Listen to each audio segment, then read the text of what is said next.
How's it, Bengal fans? And thank you again for tuning in to another episode of Bengals in Paradise. I am Chasen Scott. You can also catch me on Twitter. That's at SinCity808. Thank you guys. Today's video, I want to be basically talking about Joe Burrow pressuring the front office. But before I get into that video, if you guys like my content, can you guys please give this video a like and subscribe to my channel? Greatly appreciated. Thank you, viewers. Now let's dive into today's video where I want to discuss Joe Burrow pressuring Duke Tobin and that front office. So if you guys wasn't aware by now, on Thursday, Joe Burrow had a interview at the Pro Bowl, and he basically stated that several Bengal players should be paid their worth. Now, when your most important player on your team and when your franchise is basically saying that, that is in a way a good thing to happen because he is the biggest voice in the room. Whenever Joe speaks, everybody listens, and I feel with Joe mounting that pressure on the front office to change their stripes and to do business a different way than they've been doing before, that just creates a lot of pressure on the Bengals brass. And as a 20-year fan of the Bengals, I can honestly say it's such a relief when you hear your franchise player talking like that and stating that the several players need to be paid their worth, and he's absolutely right.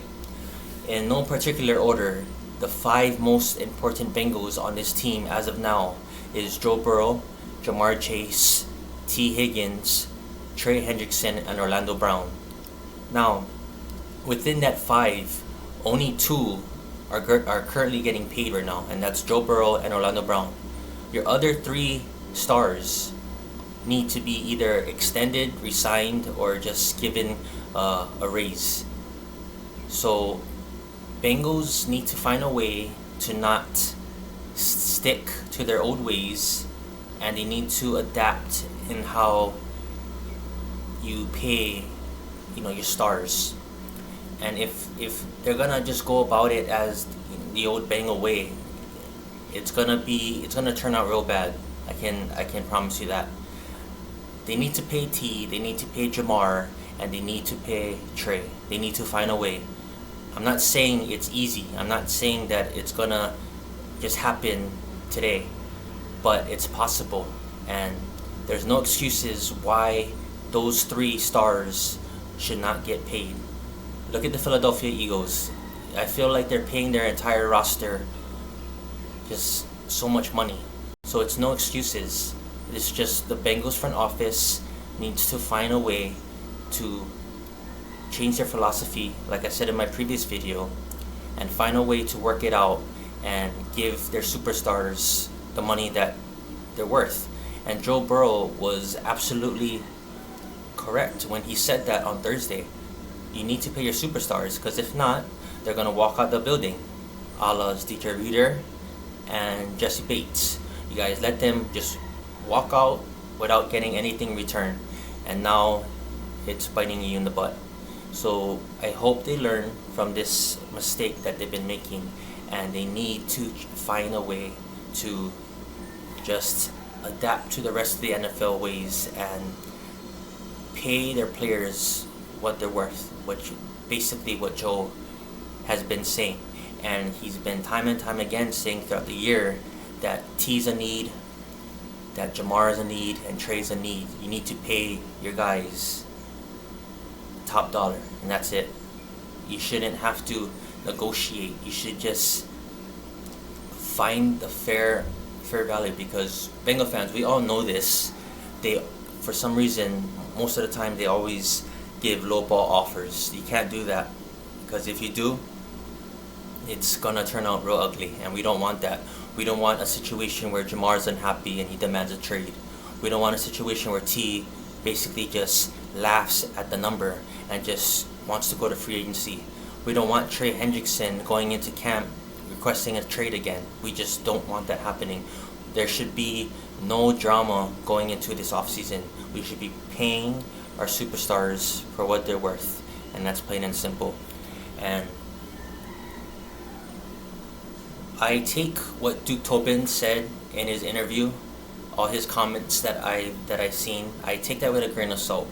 Now, it may not have come off as the right way or the best way to go about it with what Bengal fans was seeing, but what can you expect from him? He was basically just doing the typical, general manager talk. He's not gonna say what he really wants to say. He's just gonna speak professionally about the situations, and time will tell what's gonna happen come now until like the rest of the off season. So we can't just bank on what Duke Tobin said and look at it as a negativity. We just have to roll this out and see what they do. But I hope, like I said, I hope Bengals front office changes their ways. They need to. They must, in order for them to keep their superstars. And those are the 5 best players on the team. And they need to keep them all intact, because if you lose 1 out of the 5, I feel like it's gonna make, it's gonna put a damper on this roster. You need to pay your superstars, and that's it. And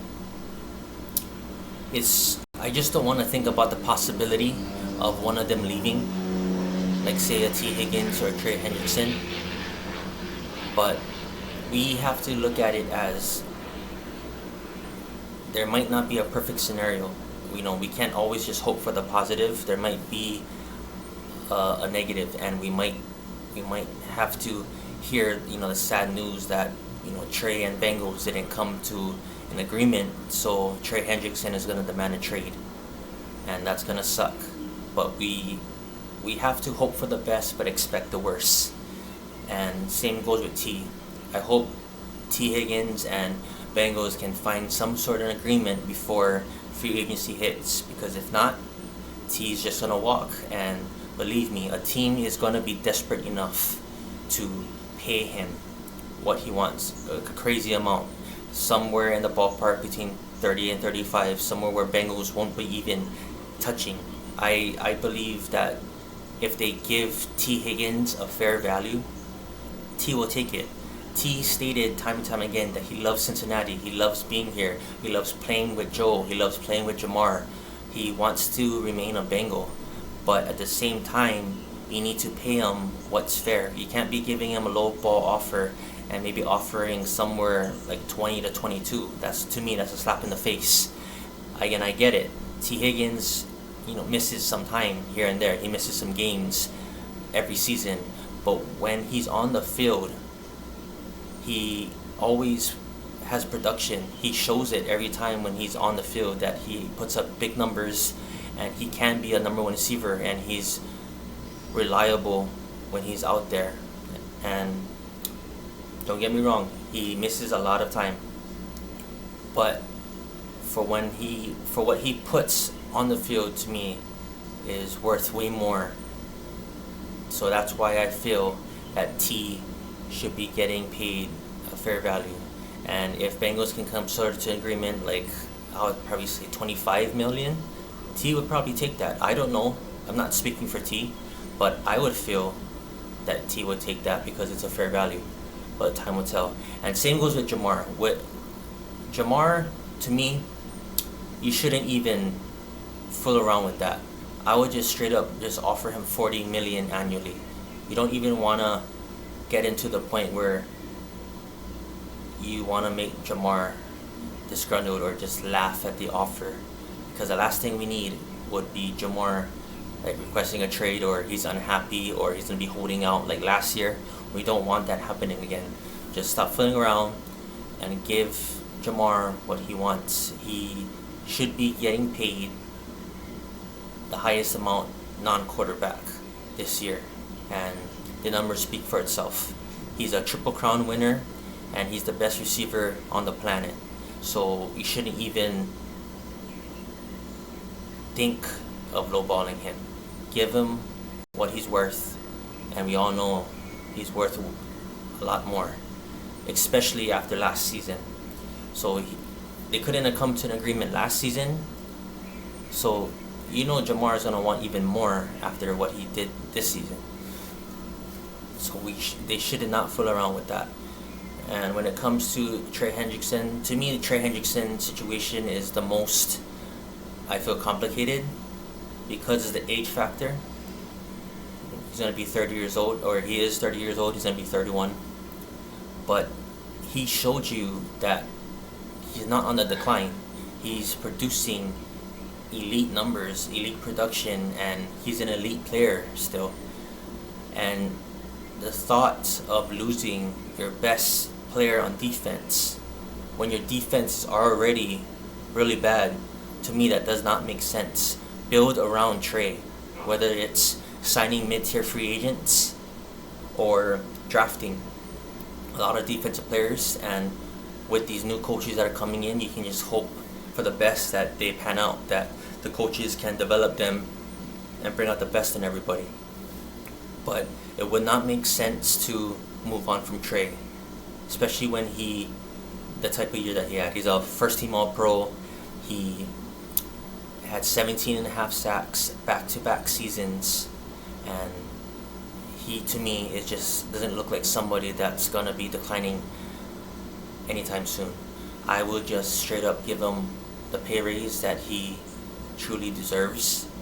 Maybe that's 2 years, $25 million annually. I don't know. Maybe Trey will take that. We'll see. But to me, when it comes to Jamar, T, and Trey, you need to pay those guys and not let them walk out the building. We are in a championship window. We have to take opportunity of that. Don't let one of them go. Build around them. And I get it. They're gonna be majority of the cap for the team, and I get that. But you need to keep your superstars intact and build around them, like I said, if you want to win championships. And we must find a way to just draft better, and we need the coaches to develop them better, and we need to sign the right free agents. I feel like the past couple of years it's kind of been of a bad fit when it comes to free agents. Sheldon Rankins, Geno Stone has a lot left to be desired. I don't know what's going to happen with him, but there was a lot of free agents where they missed out on well. They have to kind of go back to their 2020, 2021 ways when they signed DJ Reader, when they brought Mike Hilton, when they brought Chidobe Awuzie, and when they brought Trey Hendrickson, which is the best free agent signing in Bengals history. They need to find that way again in finding the right players for their team. And necessarily, they didn't break the bank with those players either. Mike Hilton and Chidobe Awuzie was kind of mid-tier signings. So they need to find those diamond in the roughs again. And in a couple of my previous videos, I named a couple of free agent targets that I think would make most sense when it comes to Bengals signing. And that was, some names was like Baron Browning and all that. So they need to find the right free agents to help uplift this team and take them where they need to go. And that's the Super Bowl. In order for us to go back again, we need to just do all the things that I said the right way and build around your superstars. It's plain and simple. And this is, to me, it's the most really interesting. It's going to be a real interesting offseason. There's going to be a lot of question marks. We have so much holes to fill. We have so much questions unanswered. So from this time all the way building up to March, it's going to be a roller coaster of emotions, I think, for all Bengal fans, because there's going to be a lot of moves being made. I think whether it's extending people, re-signing people, cutting people, there's going to be a lot of moves that I expect that's going to happen within this time frame. And hopefully every move that the Bengals make is going to benefit the team to make them a better Bengals and just a better version of themselves. Because we all know, let's face it, as long as you have Joe Burrow, you should be always making the postseason. And that's enough said. As long as you have number 9, you shouldn't be sitting on the couch after the season ends. We should be in the playoffs every damn year. No excuses. So we need to find a way to build around their superstars. I always say this time and time again. So we'll see what happens, but I'm hoping and praying that Bengals realize what they must have to do this offseason, and they have to just change their whole way of doing business, because the way they've been doing business is just, I'm sorry, it's not working right now. They need to find a way to just, like I said, change their stripes. No pun intended. They need to find a way, and I hope they do, and I think they can do it. We've seen Bengals make changes in the recent past, in the Joe Burrow era. Like the small things like the locker rooms, the jerseys, all that kind of stuff. But we need to see if they can change their ways when it comes to making roster decisions, whether it's bringing in new guys, whether it's letting players that should have been let go a couple of seasons ago, and they just need to find some changes. I don't know.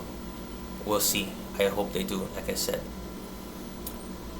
Other than that, Bengal fans, if you want to drop a comment in this video and tell me what you think the Bengals front office is going to do, I would love to see your guys' comments and see what Bengals Nation thinks what the front office should do. And are you hoping for them to make a change, or are you kind of like on the still like you don't think it's gonna happen and you think that no changes are gonna be made? But please comment on down this video and just speak on how you want to feel. Let it all out.